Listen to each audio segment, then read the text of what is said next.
The atmosphere on Draxier 4 was a living weapon. Crimson lightning danced across sulfuric skies, shredding the clouds like serrated blades. Below, the ash plains trembled beneath the steps of machines older than most civilizations. The ground cracked and smoked with each tremor. A storm was coming, but not of weather. Lieutenant Aaron Vale stood at the edge of an obsidian ridge, visor down, rifle braced, heart still. Her breath fogged the inside of her helmet, steady, controlled.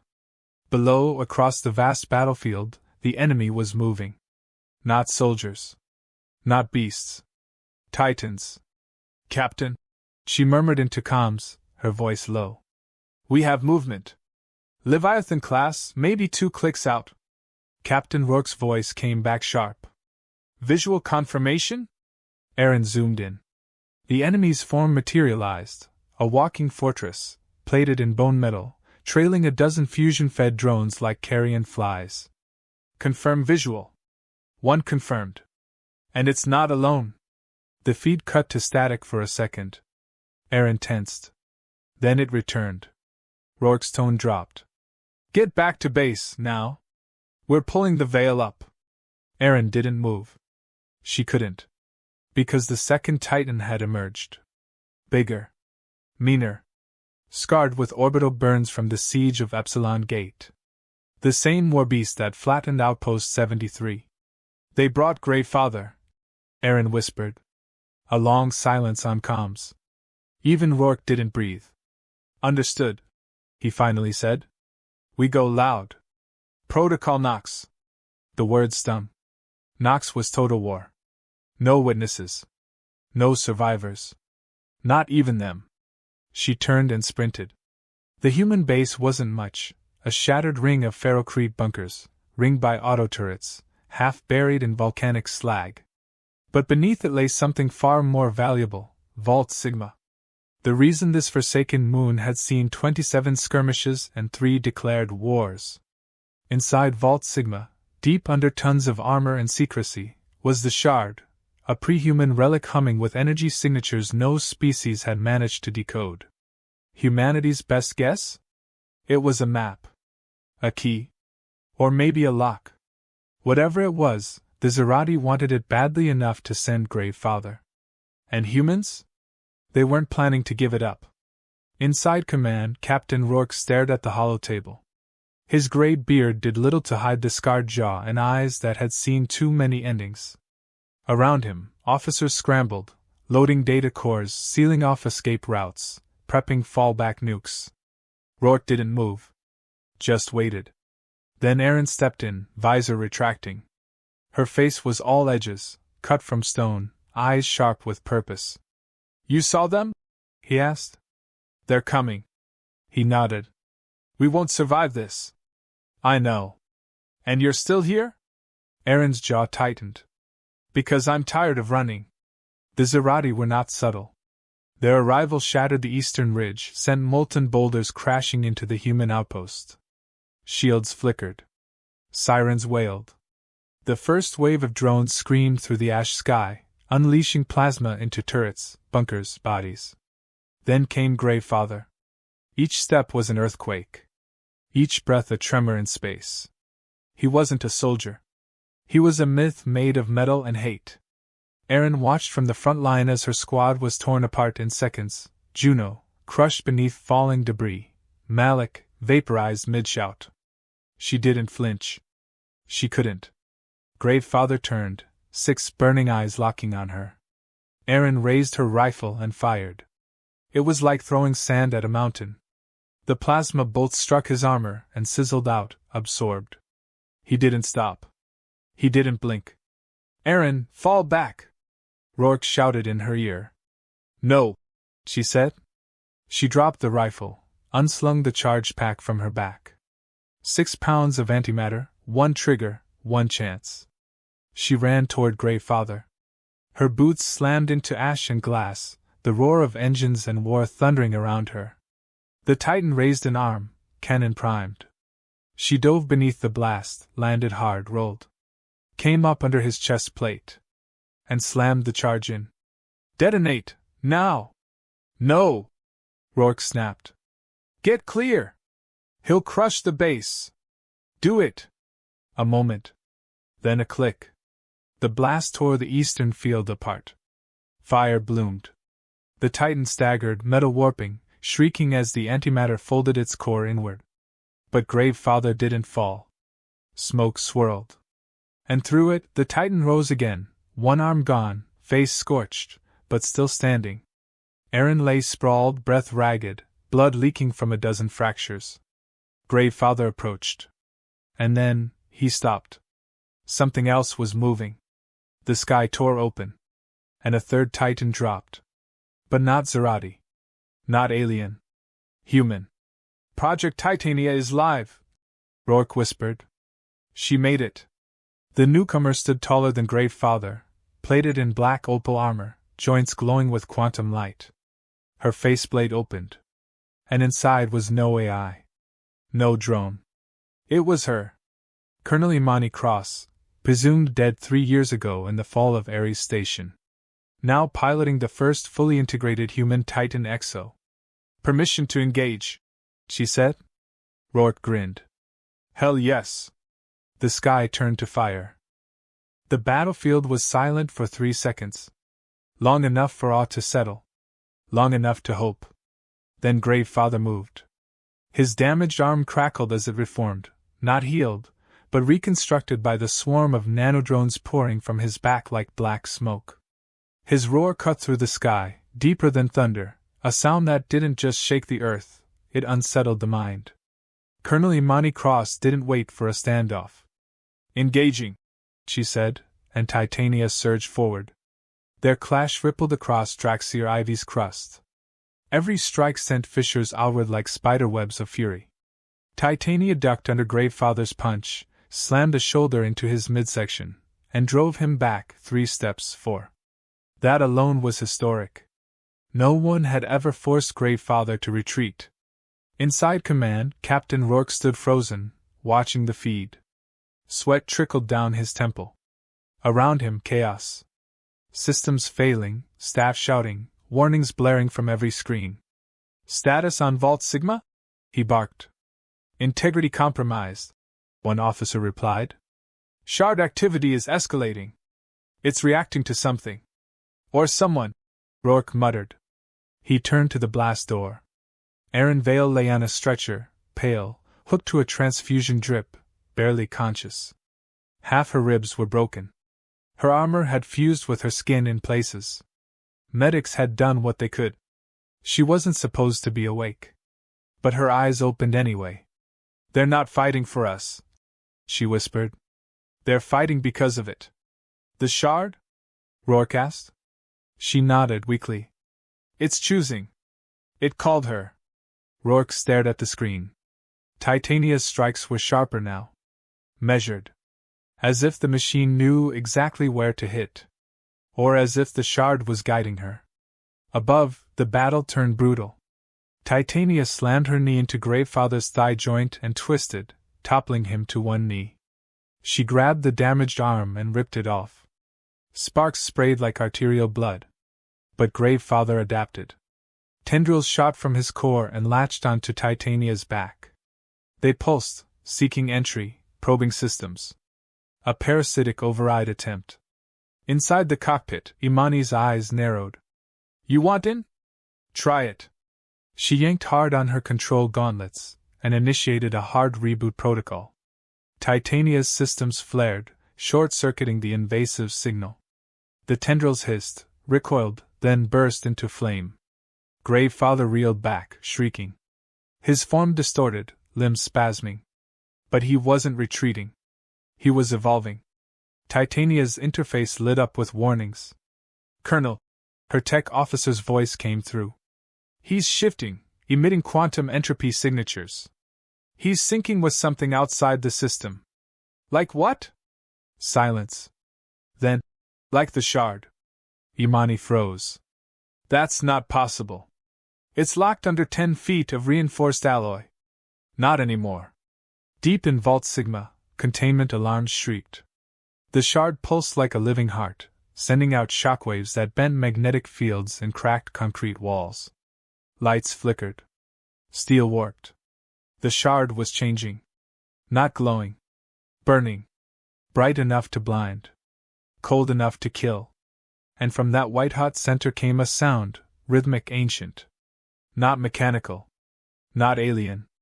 It was a voice. Erin felt it inside her skull. He was never the key. She is. She gasped, clutching her head.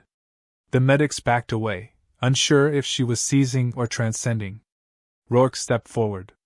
What did it say? It's not talking to us. It's choosing. It's done waiting. She struggled to sit up. Blood ran from her nose. It wants a decision. Outside, the tide shifted. Gravefather had changed. His frame had warped into a sleeker, faster form, less brute force, more precision. 2 scythe arms had replaced the limbs Titania destroyed.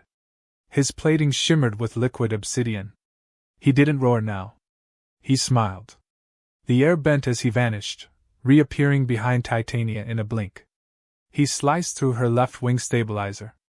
Sparks trailed behind her like a dying comet. Imani grunted, fighting the spin. She stabilized, landed hard, tore her way back to her feet. Okay, she muttered. Round 2. But Gravefather wasn't looking at her. He turned his face to the vault. Then he ran. No, no, no, Rourke shouted. He's going for the shard. Imani took off after him. The terrain collapsed beneath her, but she didn't slow. The chase was on. They reached Vault Sigma together, Gravefather smashing through the surface layer like it was paper, carving a hole to the buried core. As Imani landed behind him, he raised one side arm and plunged it deep into the final blast door. Molten metal poured out. But then, his body froze. Imani stopped short, confused. His frame twitched. He turned, haltingly, like his limbs were being overridden. And his voice emerged, not guttural or inhuman, but familiar. Imani! Her blood ran cold. That voice had once belonged to her brother. Marcus? She whispered. The comms crackled again. It's me. I didn't die on Ares. They took me. Rebuilt me. Gravefather's faceplate split open, revealing a scarred human jaw beneath layers of shifting armor. Eyes flickered red, blue, red again, caught between worlds. I tried to stop them, he rasped. But they showed me the shard. I understand it now. She backed away. No. You're lying. You're not him. I am, he said, stepping forward. And I know what the shard can do. We can save everyone. Not just Earth, everything. All timelines. All realities. You don't need to fight me. Her hands shook inside the gauntlets. You're trying to manipulate me. No, Marcus said. I'm begging you. A pause. Then, let me show you. She hesitated. And in that sliver of doubt, he struck. Titania's HUD exploded in red. Systems fried. Control dampeners locked. The cockpit shook violently. He could have killed her. He didn't. He wanted her alive. Imani screamed as the mech fell backward, crashing through debris into the vault's edge. Smoke filled the sky. Rourke's voice came in again, broken by static. Colonel Cross, respond. Imani, do you copy? But the channel was dead. Inside the ruins of Vault Sigma, Marcus, Gravefather, stood over the shard. It pulsed gently now, as if it recognized him. But then, another voice. She is not yours to guide. Marcus turned sharply. And the shard dimmed. Its pulse slowed. Because far below, in the wreckage of Titania's cockpit, Imani Cross was still alive. And she had made a decision. Black smoke curled from Titania's shattered hull. Sparks snapped across the fractured HUD like dying stars. Inside, Colonel Imani Cross blinked through blood. Her shoulder was dislocated. Both legs pinned. She exhaled once, slow and sharp. The silence inside the cockpit was not peaceful. It was waiting. Above her, the vault's ceiling flickered with warning lights. Structural integrity failing. Radiation climbing. Shard proximity, lethal. She pressed a hand to her chest. The suit's life support flickered to amber. Still here, she muttered. A voice crackled in her ear, half static, half fury. Imani! This is Rourke. Your vitals are critical. Do you copy? She coughed. Blood spattered the screen. I'm alive. He's inside the vault. Status on the shard? She glanced up. The walls shimmered, light rippling in concentric circles, reacting to something unseen. Or someone. It's listening, she said. Rourke's reply was a whisper. Then talk louder. Gravefather, Marcus, stood before the shard, arms open, helmet retracted, human face half buried beneath Zerati alloy. His eyes were red but leaking. Crying. It was grotesque and human all at once. You feel it, don't you? He whispered to the relic. You remember me. I bled here. I died here. And I understood. The shard vibrated, soft but pulsing. Echoes rippled across its surface like breath on glass. I'm not the villain, Marcus said. I was reborn to carry this forward. Not to destroy. To evolve. He reached out. And for a second, it let him. But then the ground shifted. Titania rose. Not cleanly. Not with grace. But with fury. Imani's voice cut through the vault's interior like a scalpel. You talk like a prophet, Marcus. But you're still just a soldier who broke. He turned slowly. Disappointment in his eyes. I told you. I didn't break. I woke up. She limped forward, sparks trailing from Titania's ruined leg joints. Her arm cannon twitched, half melted. I saw your file, she said. You died screaming in the fires of Ares Station. They didn't save you. They rebuilt the parts that were useful, and deleted the rest. Marcus didn't blink. They freed me. No. They rewrote you. Her cannon charged, just once. He didn't flinch. You'll fire, he said. And the shard will die with me. You don't understand what it really is. Then tell me, she said. Convince me. He stepped forward, lowering his voice. It's not a weapon. It's a map, but not of space, of cause. It sees everything that could have been, every choice that branched and broke. And it can fold them. Stitch the best together. We don't have to live with loss anymore. No more dead planets. No more second chances missed.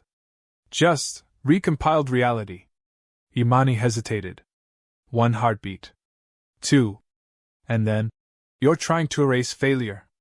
But the only way to grow is through it. She fired. The beam lanced through Marcus's torso, igniting his systems. His body arched backward, electricity flaring down his limbs. He didn't fall. He smiled. Too late, he gasped. And then, he threw himself into the shard. The vault exploded in light. Reality buckled. Everything stopped.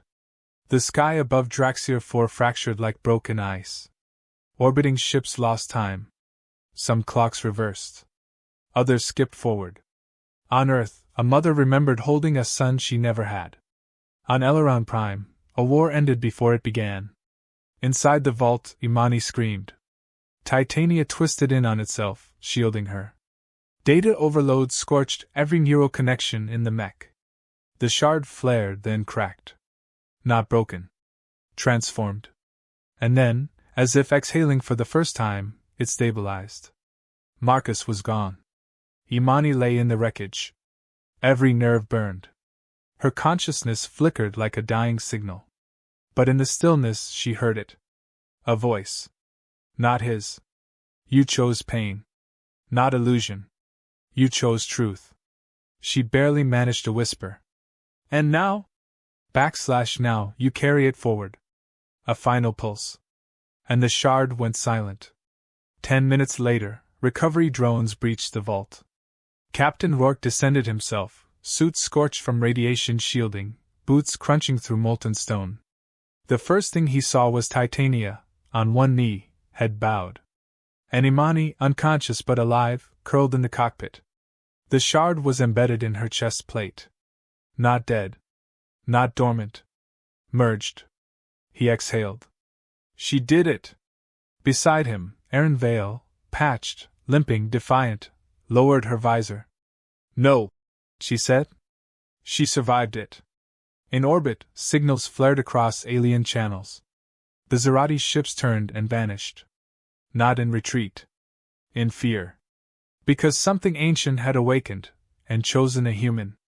Imani Cross was no longer just a soldier. She was a carrier. A conduit. And the galaxy had just been reminded why you never underestimate a Deathworld species. The briefing room aboard the Artemis Protocol was silent. Every officer stood. No one dared sit. Not with her walking in. Colonel Imani Cross entered without ceremony, still bruised, still scarred, and still carrying the shard embedded in her chestplate like a second heart. A faint glow pulsed behind the titanium alloy. Not threatening. Not benign. Watching. Captain Rourke rose from the head of the table. You're alive. Not everyone is, she replied. Her voice was rough, quieter than before. As if the vault had changed the way she measured volume. Or loss. He gestured to the display, a hologram of half the Orion sector flickering in pale blue. The Zerati have vanished from all perimeter zones. Not destroyed. Not repelled. Just gone. As if they don't know how to face you anymore. They shouldn't, she said. A pause. Then he asked, What are you now? Imani looked down at the shard's pulse. I'm still trying to understand it, she said. But I know what I'm not. I'm not their weapon. I'm not their savior. I'm a line in the sand.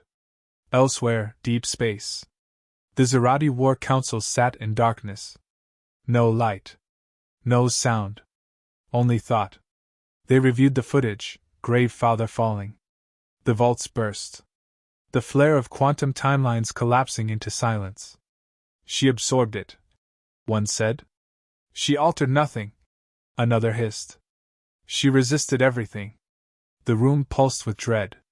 She became what we feared, the final voice whispered. The singularity we failed to prevent. Then silence. Decision. They scattered. Not in war formation, but in retreat. Back aboard the Artemis, Erin Vale leaned against the rail of Observation Deck 9, watching the dying storm on Draxier 4 through a reinforced viewport. Ash clouds curled like ghosts. Imani approached, footsteps slow. Erin didn't turn. We've seen storms before. This one left bones, Imani said. Rourke's grounding the fleet for 30 days. Evaluating damage. Waiting for your blood work to make sense. It won't. That made Erin turn. What's happening to you?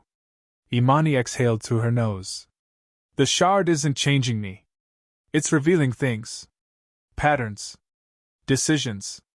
I can see what could have happened, what almost did. Every battle. Every word. I'm walking through the future and the past at the same time. That sounds like hell. It feels like it. A beat. Then Erin said, You died for us down there. I tried. No, Erin said, eyes sharp. You chose not to erase us. Marcus wanted to build a better reality by burning this one. You stood in the fire and said no.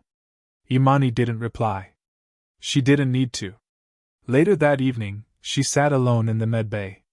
Scans ran. Lights blinked. No one else entered. The shard's glow synced with her heartbeat. And then, another presence. Not physical. Not imagined. We are aligned now. She didn't answer. You could become more. See every future. Prevent every loss. End entropy. You just have to let go of your anchor.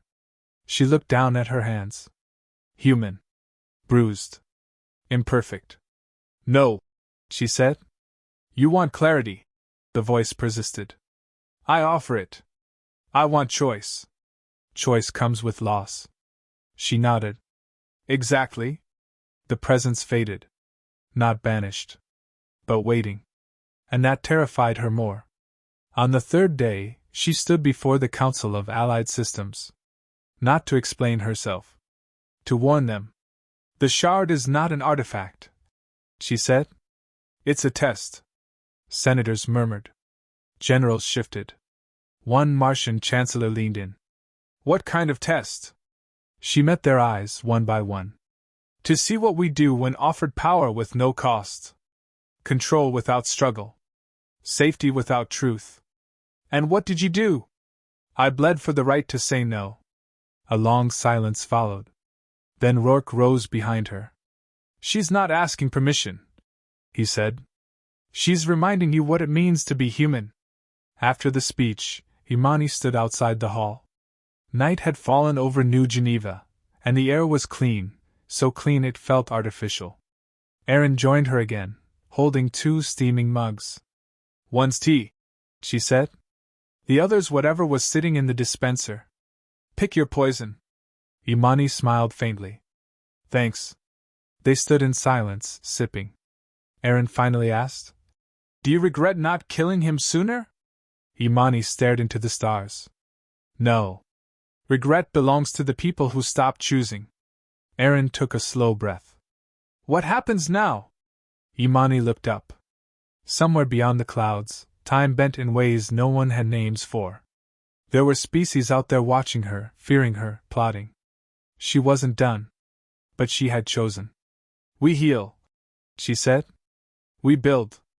And when the next impossible thing comes, we don't flinch. Final image. The camera pulls back, out of orbit, out of system. Imani stands at the center of the Hall of Memory, hand on a memorial plaque bearing Marcus's name. Her eyes are closed.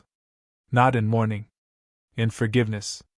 The shard pulses once, then dims. Cut to black.